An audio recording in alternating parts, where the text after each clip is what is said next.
Welcome back, everyone. I hope you enjoyed your lunch break. Our first session of the afternoon is Whispers of Change, the Silent Economy.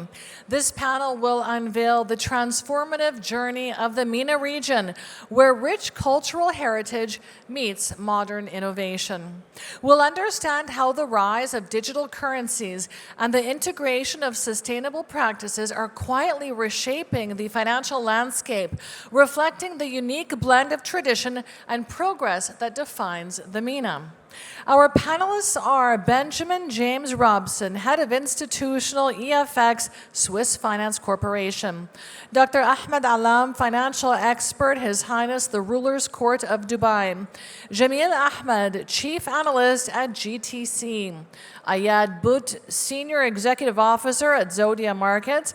And our moderator is Hormoz Faryar, Managing Director, ATFX Connect MENA. Welcome. Thank you, everyone, for joining this panel. We're going to talk about the economy and MENA. So I think everyone's been introduced, so I might as well just kind of start. Or do you want to talk about a little bit about what you guys do? I work for Swiss Finance in London. It's a foreign exchange, fully regulated broker. We cover, and an asset manager. So we cover all products, so foreign exchange, bullion, commodities, futures, and I run the foreign exchange business. Great, thank you. Ahmed, Thank you for having me. My name is Ahmed Allam. I am Senior Financial Expert at His Highness Ruler Court. I'm specialized in financial fraud investigation, specifically related to the virtual assets and the cryptocurrencies. Great, thank you. Jameel? Thank you so much. Good afternoon, everybody. So my name is Jameel. I'm the Chief Analyst at GTC. I've been in the industry now for just over 1 decade, and I was a trader before then. Our booth is literally just next to the speaker hall, so I won't spend too long introducing the company too much. Standard international brokerage, but it's good to see you all, and Happy New Year. Ayad. Hi, everyone. I'm Ayad Butt. I'm a Senior Executive Officer of Zodia Markets UAE. We are a Standard Chartered-backed crypto OTC brokerage, and the key product or the key offering is we facilitate institutions to move money across borders. My previous sort of life, I used to trade FX derivatives at investment banks and hedge funds, and moved to ADGM 3 years ago to run a prop trading shop for crypto derivatives. Looking forward to this panel. Thank you. Thank you so much. Did you guys have a microphone in your seat next to you? Yeah, great. Seats are so big here in Dubai, it's difficult to find them. Yeah, everything's big, right? So yeah, I wanted to discuss MENA region and go straight to the geopolitical aspects of what's impacting GCC, you know, with everything that's happening now with Trump, and he's coming in, I think, in a few days, so, and all the other stuff. What is the impact on MENA region when it comes to the geopolitics, the disadvantages of being in MENA and the pros and cons and all that? So different aspects here from different companies. If we start with you, Ben, what's your view out of London, I guess, looking at this? Well, I've been a great fan of the UAE. I used to work here, and the progress that's happened in the UAE in the last 20 years. I first visited in 2000, and I think Dubai finished at the Burj Al Arab. Yeah, it was finished. I lived here 10 years later, and already it was developing, and there was a park called Safa Park, which has now been split in two. And obviously in the last 10 years, there's been significant progress in Dubai and the UAE under the great vision and leadership of the Sheikh Mohammed. So Dubai is actually a very interesting hub, and I've been looking at the UAE Sustainable Development Program. So I think that Dubai is actually at the forefront of that. So creating jobs in batteries, in solar, in hydrogen. Similarly, looking at the other aspects of ESG, Dubai is at the forefront of that in the different industries that fall under that. But at the actual geopolitical impact of a new president in the States. Okay, on the one hand, you've had a mass influx of all sorts of new entrants into Dubai from many countries. So Dubai welcomes people from that. On the FX and bullion side, I think there's the influx of new multi-millionaires or millionaires that trade products such as foreign exchange, bullion, commodities, crypto. That's very interesting for Dubai. People who have been dispersed from other countries. So that Dubai is a big sort of central holding point for a lot of people, and I think the future for Dubai is very bright. The favorite question everyone asks here this week is, are you setting up an office here in Dubai if you don't have one? I don't know is the answer for Swiss finance, but I know that a lot of people have, yeah. Yeah. Ahmed, what's your view on this? Let's start from the view of the IMF, International Monetary Fund. Actually, they predict that the performance of the economical growth rate for the MENA region will reach about 4%. And this growth of the economic of the MENA region is driven mainly not by non-oil sectors. And thanks for the GCC government strategy to diversify the source of income that's lead to other source for income for the GCC economy. But once we talk about the global impact, the re-election of Donald Trump, we believe that it will lead to a stronger dollar.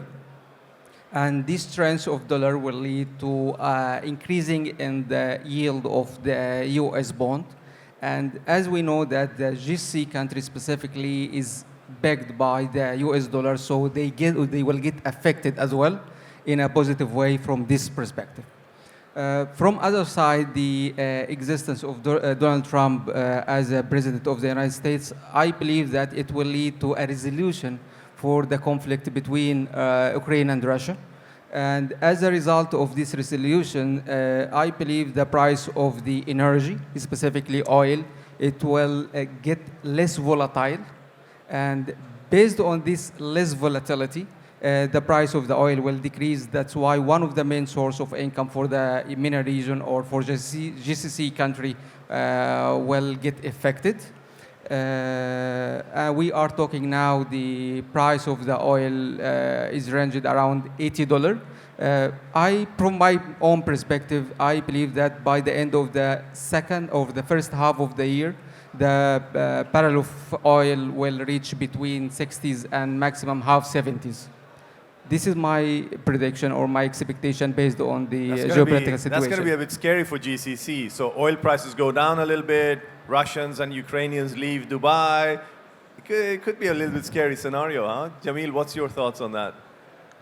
Well, look, if you look at the evolution of the UAE, generally, I'm not going to sugarcoat it. We have uncertainty in the world. The past couple of years and this decade have been quite brutal when it comes to very sensitive and uncertainties. But generally, historically, any crisis or any uncertainty, this market here and the UAE has benefited from. It's considered as a safe place.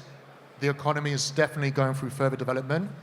I first came here close to 2 decades ago, and the transformation then and now is unbelievable. Even over the last 5 years, it's still transformed at a substantial rate.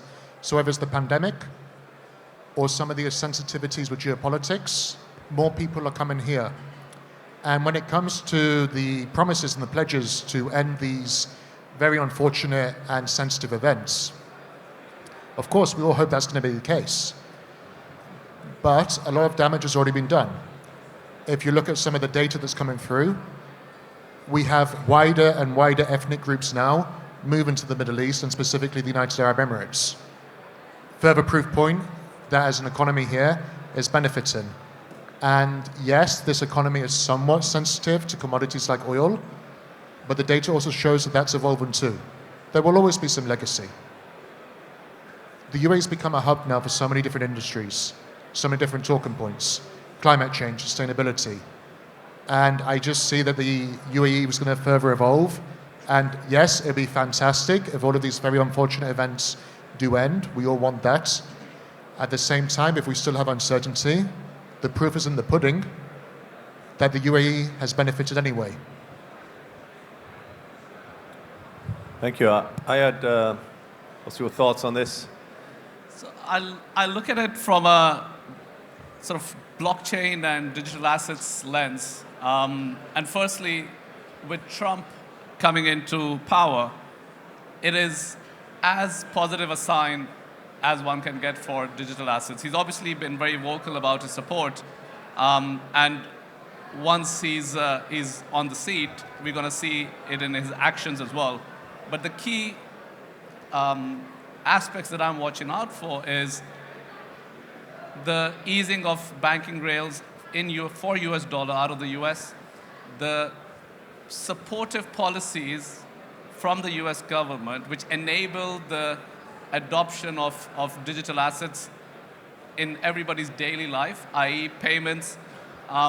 You'll be able to sort of go and do your groceries using stable coins, and that will be set in motion during this 4-year term that Trump has. Now, how does that affect UAE? UAE has been sort of a leader when it comes to digital assets regulation, and we see it in Dubai, we see it in Abu Dhabi, and in the other Emirates as well. VARA, ADGM, and many other regulators have created this ecosystem and landscape where you can thrive with the right infrastructure, but within the boundaries of legitimacy, right? Meaning, this is the jurisdiction where you can flourish a digital asset business without being even allowed to behave in a bad way. So the combination of a global superpower with a friendly political landscape for digital assets, with this region being a leader with regulation and infrastructure, is frankly the most exciting thing for me as the senior executive officer of an Abu Dhabi-based entity. Thank you. Yeah, I wanted to kind of go into that digital currency space and cryptos. That's huge in Dubai now, and the VARA license and all that. So, and with Trump, I know he's very crypto friendly. So it feels like, it looks like US wants to be one of the big hubs globally in crypto virtual assets and GCC. Is that how people are seeing it? Are you guys seeing it that way? I know Switzerland is a big one, or London wants to be a big virtual currency or crypto hub, but maybe I'm here, I feel like US and GCC could be the two big engines of digital assets and cryptocurrencies. Well, I concur with Ayad about the positive push with Trump becoming president and the relaxation of certain, potentially relaxation on the crypto legislation in the US. And so I'm agnostic on crypto, frankly, but the issue I see with it is that you have a sort of upward-only trend for crypto. And if we take Bitcoin as an example, there are a lot of people that already own the inventory, and that's held by a few. And so they're offloading coin to the less versed people who they speculate into crypto. And I think the moves in crypto are quite volatile. See, we've seen obviously since when Trump was about to become president, crypto was trading, or Bitcoin was trading around 70. It popped through $100,000 for a coin. It's dropped back lower. It's oscillating around 100, for example. So I think it's still quite volatile. I think the commissions and charges are high, and I think it's the exchanges where it's traded have a virtual monopoly on where it's traded. So I think there still needs to be a lot of work on crypto for it to be adopted fully anywhere, let alone the GCC and the US. Ahmed, do you see GCC as a crypto hub? I mean, I know you I guess you can measure it by how much you have to investigate crypto fraud or something, but like, is there more? Do you think it will be one of the hubs here? I am afraid that my opinion will not accepted by all of you, but I believe that the United States and the GCC area have a potential to be the main hub of the cryptocurrency in the world, but from different perspective, by the way. What here I mean that the strategy of the United States from the regulatory framework or from the marketing strategy is completely different if it compared to the GCC country. The United States know that if you would like to keep or to stay on the top of the world, if you would like to be or to keep or to stay the leader of the world, it's not by the military force, it's not by the economical power, it's by the monetary power. If you be able to dominate the monetary policy in all over the world, it means that you're leading the world. That's why since the Second World War in 1944, after the United States dollar was backed by the gold, then in 1971 they decide to stop the convertibility of the gold of the dollar to gold. So they need to find other assets to be backed by the dollar. So they find the oil. And nowadays, since the countries start to find other solution to trade the oil and the energy, the United States need to find other solution. The best solution nowadays is the cryptocurrency. So the United States and the leader of the United States try to create the needs, the demand of the cryptocurrency, the central bank digital currency, and they try to push the whole world to make this exist on the ground. And as you see, that the stable coin is backed by the dollar, the USDT, USDC, and so on. So United States know that if you'd like to stay, you have to control the monetary system. But from the perspective of the GCC countries, the situation is completely different. The GCC country takes the normal route, the normal way. They try to establish the infrastructure from the technical side.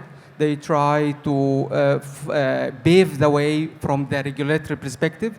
And as well, the GCC country has an amazing and advantage from the location. It's considered like the bridge between the east and west.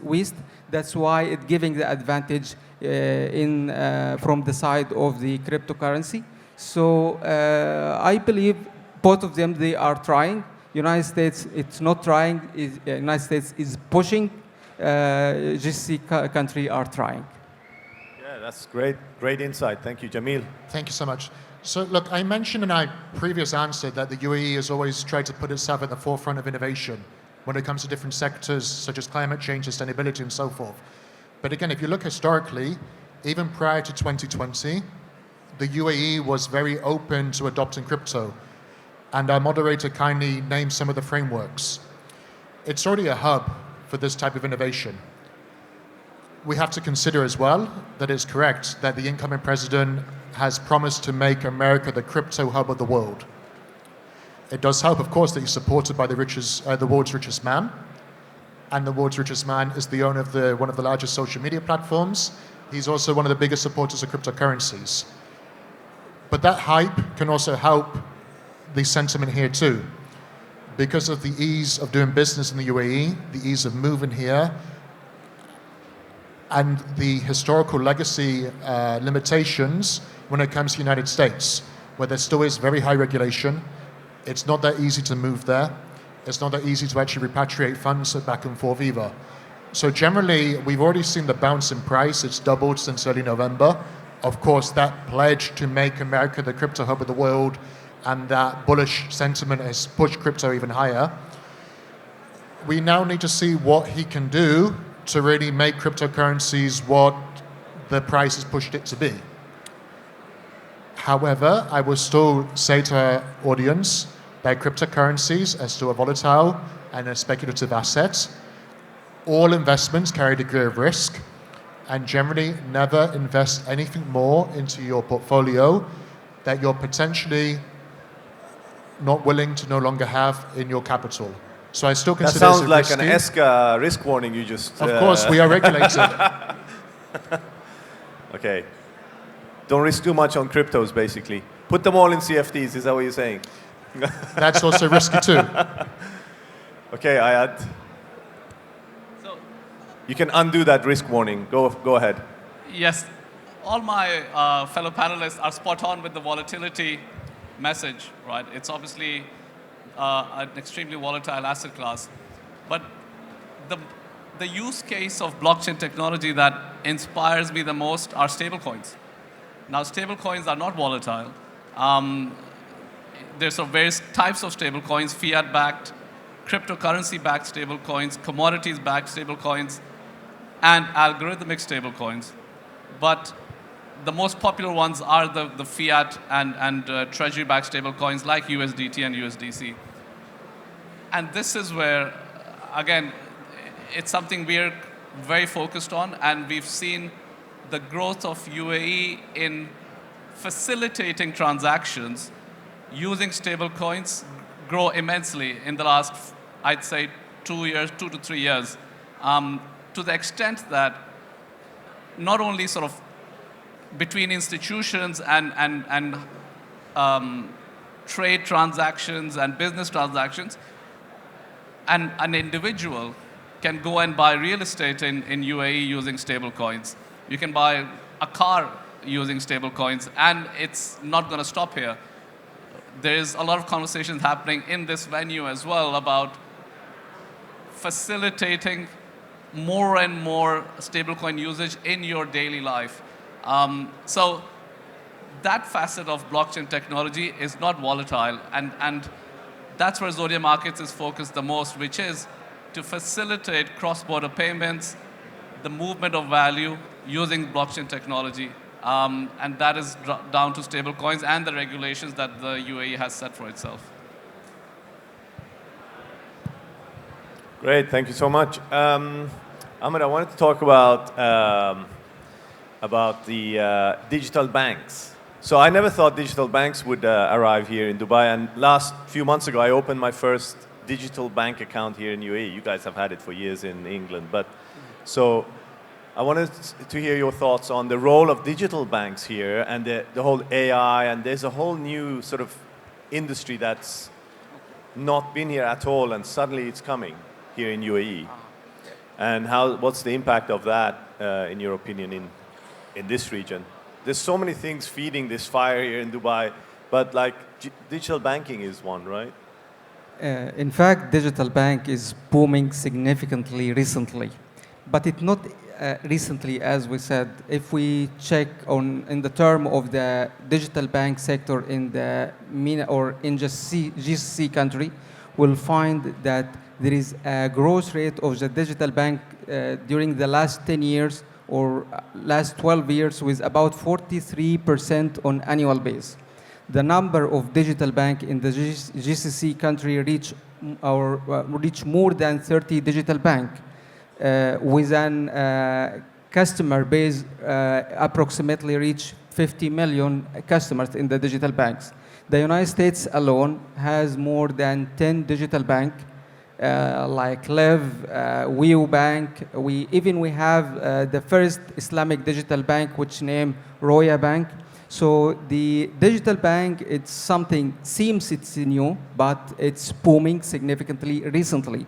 And even the traditional bank try to establish their digital arms to keep competitive, because the traditional bank know that the nearest future is coming for the digital banks. The UAE alone received more than $1 billion in the last year injected in the fintech, which represent more than 50% of the total investment injected in the fintech industry in the MENA region, which give the advantage for the UAE to be the hub and to be the main leader of the fintech and main leader of the digital bank in the region. And even the survey for the UAE resident referred that 50% of the UAE resident prefer or they are interested to join the or to open an account or to use the digital bank. So it's proof that this sector is booming. We are coming to these sectors. One of the most driver for that is the artificial intelligence and machine learning.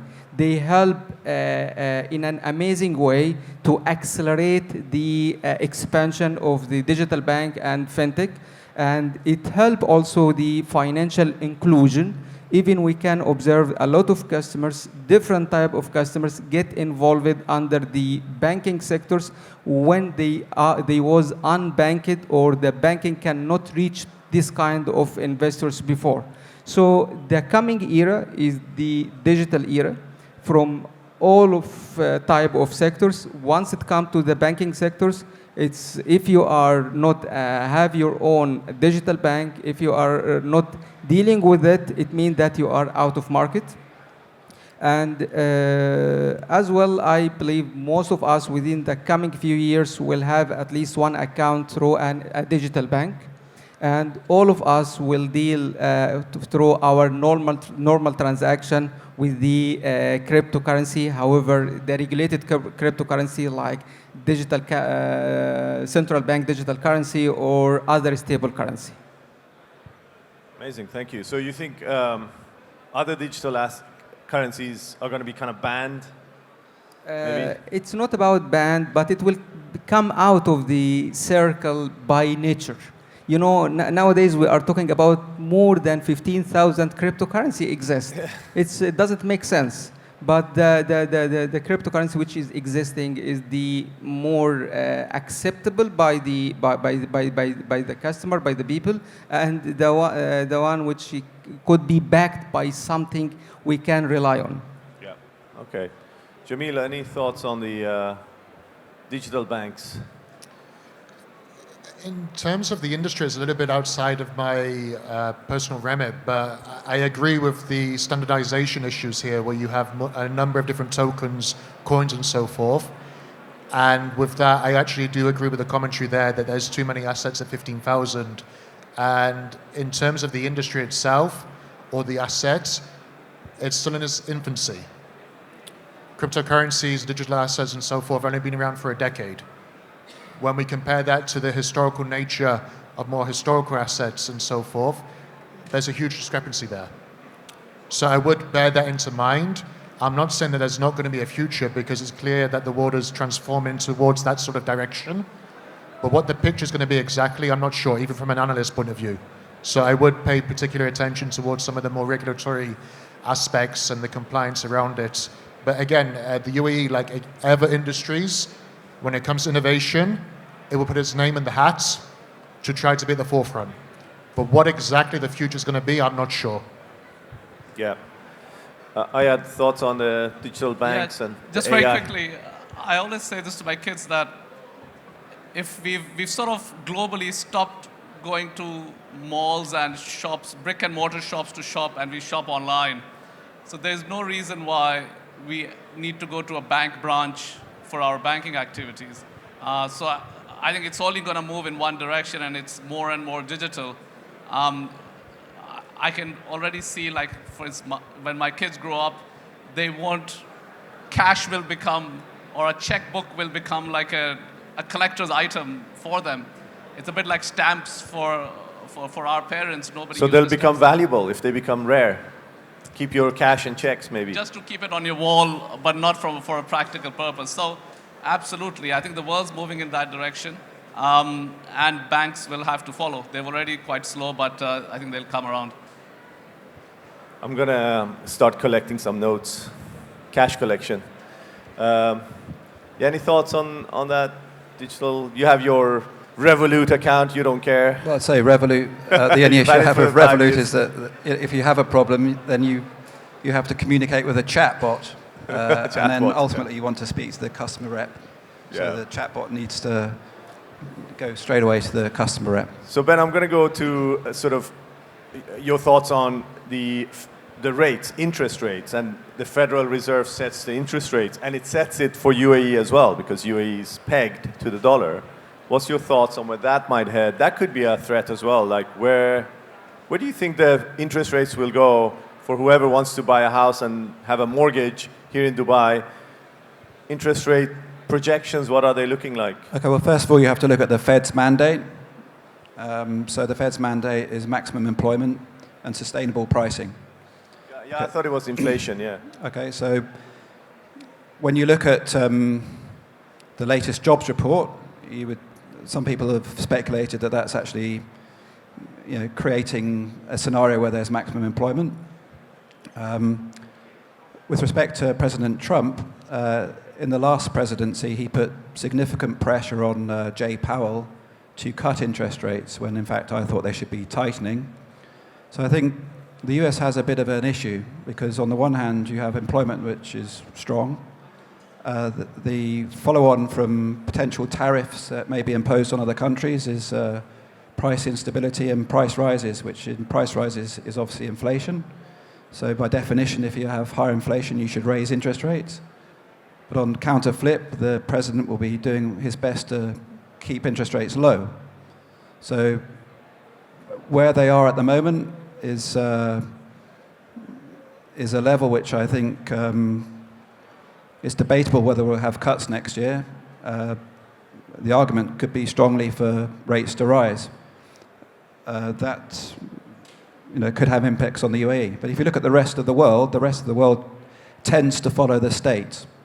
So in Europe, where I live, the ECB has been quite aggressive in cutting rates, and so too the Bank of England. And they may have to follow suit to keep in line with the US. So I think it depends on data, obviously, but it depends on the frame of mind of the president and how much pressure he puts on the Fed, and that will have an impact on interest rates. Thank you. Ahmed, what's your thoughts on the Fed's rates and UAE?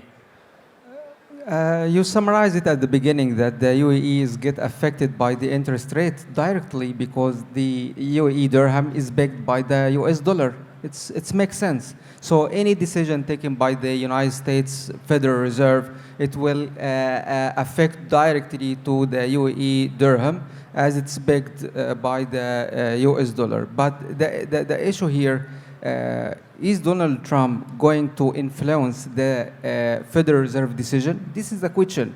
All of us know that Donald Trump is a one-man show.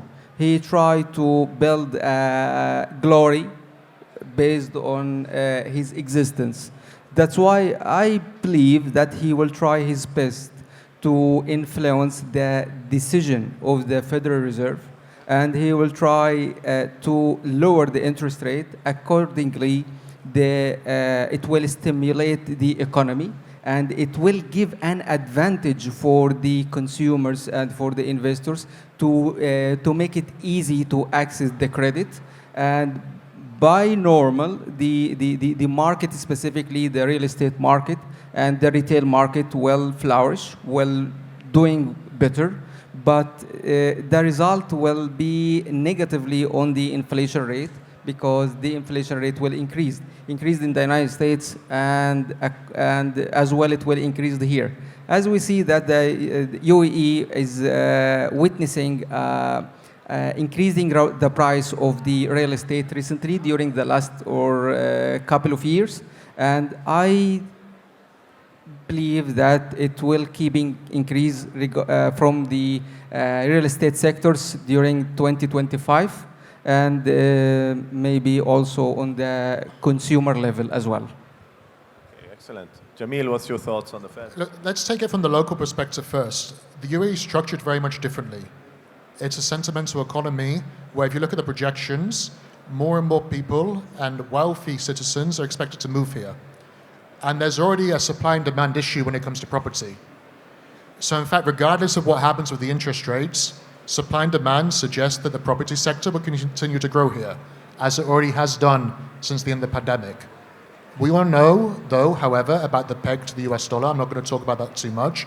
And we all know that UAE central bank policy follows the Fed. But it's very clear that the US economy is on a different pedestal to its competitors, and it has been that case now for a number of years. Whereas other economies, European Union, United Kingdom, and so forth, although their central bank policy is more aggressive, the devil's in the detail when it comes to the data. And the data's already showing that lower interest rate policy is not the medicine that these economies need. However, lower central bank policy does seem to be helping the US. When it comes to the new administration, we all watched the first movie between 2016 and 2020 during the first presidency. We're not expecting too much change in the sequel, which is going to be version 2. There's going to be a lot of talk, there's going to be a lot of claims for lower central bank policy, some threats on central bank independence that we did begin to see in the months before the pandemic took the attention away. However, for as long as the US economy continues to perform well, we're not going to see those drastic interest rate cut expectations in the US. We've already dialed those back substantially in just the first couple of trading days of 2025. I still think the Fed will look to cut interest rates, but they won't be cutting interest rates as aggressively as some of its developed peers, European Central Bank, namely one of them, which Benjamin kindly mentioned. And the stronger dollar will continue. And that's my take overall. Excellent. Thank you so much. Just very quickly, I think one aspect which could sort of overpower economic data and what the Fed wants to do is if and how much tariffs does Trump impose on Chinese imported goods. Now, if he goes through with that, then that's extremely inflationary. So that itself will dictate economic data. It will dictate what the Fed does. So that's sort of a wild card when it comes to forecasts and predictions that is very difficult to plan for, but it's something that I would watch carefully. Beyond that, how the sort of the impact of US inflation flows through to UAE, it's not sort of a straight line or a quick transmission. So I find it extremely tricky to predict how that would impact UAE directly. But yes, for every 25 basis point move, historically the Middle East has followed. But in this case, with the tariffs and what impact it might have on global trade, it could be a little different. Great. I think I'm going to stay with you, Ayad, on this because I wanted to kind of final question essentially is where do you see UAE in the next 5 years when it comes to perhaps, as a hub in digital assets or other things? What's your thoughts on, and maybe other regions that are competing as well? Right. Thank you. So I'll continue from where I just stopped my previous answer, which was global trade.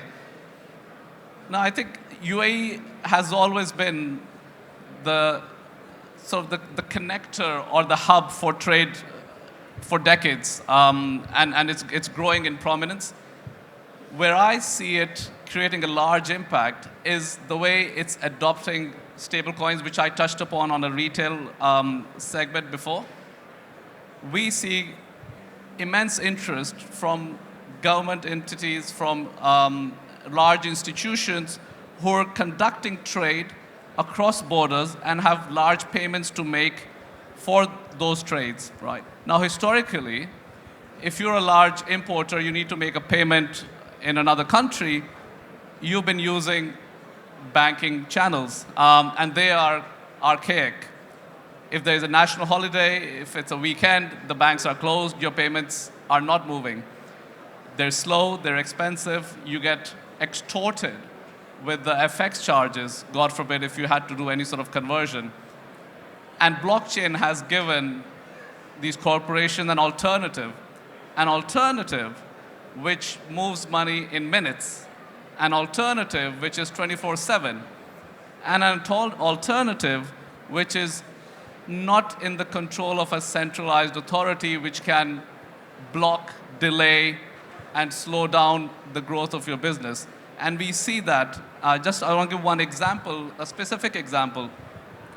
If you're a corporation and your cargo has arrived at the port, and you paid for that you paid that shipping company to bring that cargo to the nearest port, you cannot unload your cargo until your payment has reached the shipping company. They won't let you take off your cargo. So it happens a lot frequently than you can imagine, where the corporate's payment to the shipping company gets delayed, and the ship or the boat has to stay an extra night at the port. And that is tens and thousands of dollars of overnight storage charges.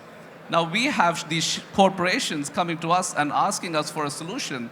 And the solution is stop using banking channels which take days for you to deliver your payment to its destination. With stable coins, you can make that payment reliably and consistently in a matter of minutes and save the stress and the cost of which your stable cargo. coins are the ones that are the most used by you guys? So it is USDT for now, and it's a huge first mover advantage to them. But there are competitors coming. The key difference with USDT is it's not yield bearing. So a lot of corporations ask me that it's fine, I don't mind using stablecoin, but while I'm not using it, it's not yielding me anything. So there is work being done by other firms in ADGM and in Dubai who are giving that yield-bearing stablecoin an option. So this, to me, will change the way people do business. People make cross-border payments, and that's extremely exciting, and I think UAE will lead that way. Amazing. Any other thoughts on the future, Ahmed? The next sort of positive, right? Positive outlook here? I try to be bullish all the time, but I believe that based on the great performance from the digital transformation perspective, I believe our life will get easier from the finance perspective, but it will get more difficult from the economic perspective. Amazing. I think we're done. We don't have any more time, and I know you have to catch a flight, Jameel, so you can go. Thank you so much, everyone. Thank you. Thank you Thank you guys. very much. Thank you.